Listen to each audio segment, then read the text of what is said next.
বড়বাবু আতসীকে জিজ্ঞেস করে। রত্না দেবী বলছেন, আপনি সেদিন ওনাকে ভুল ইনফরমেশন দিয়েছিলেন। আপনি বলেছিলেন ওনাকে নাকি ডক্টর ডাকছেন, কিন্তু উনি গিয়ে দেখেন ডক্টর তো ওটিতে ছিলেন। নার্স আতসী বলেন যে উনি কিছু জানেন না। তখনই গীতা এসে বলে, আমি কি একবার ওনাকে জিজ্ঞাসাবাদ করতে পারি? বড়বাবু বলেন, ওটা আপনার এখতিয়ারের মধ্যে নয়, আপনি কোর্টে গিয়ে যত খুশি জিজ্ঞাসাবাদ করবেন। গীতা বড়বাবুকে বলে, এ আমি কাকে দেখছি? আপনার বাবার ইচ্ছে ছিল আপনি পাকে পঙ্কজ হয়ে উঠবেন, কিন্তু আপনি তো পাকে ডুবছেন বড়বাবু।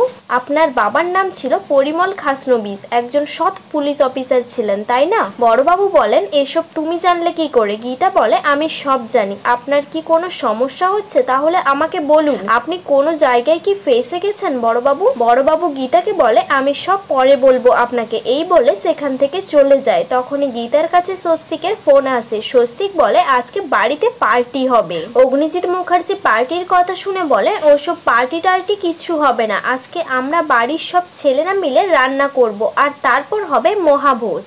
এরপরে গীতা বাড়িতে এসে রান্না করে আর সবাই নাচ গান নিয়ে মেতে ওঠে। রান্নার পরে গীতা ও গিনি মিলে সবাইকে পরিবেশন করে। এটা দেখে ব্রজবালা দেবী বলেন, এরকম একটা পরিবারই তো আমি চেয়েছিলাম। এরপরে তানভি বলে, এই সুখ কতদিন থেকে আমিও দেখব। রাকা বলে, নজর লাগলে তোমাদেরই লাগবে। এরপরে স্বস্তিক মেজো কাকিমার মুখে মাংস ঢুকিয়ে কথা বন্ধ করে দেয়।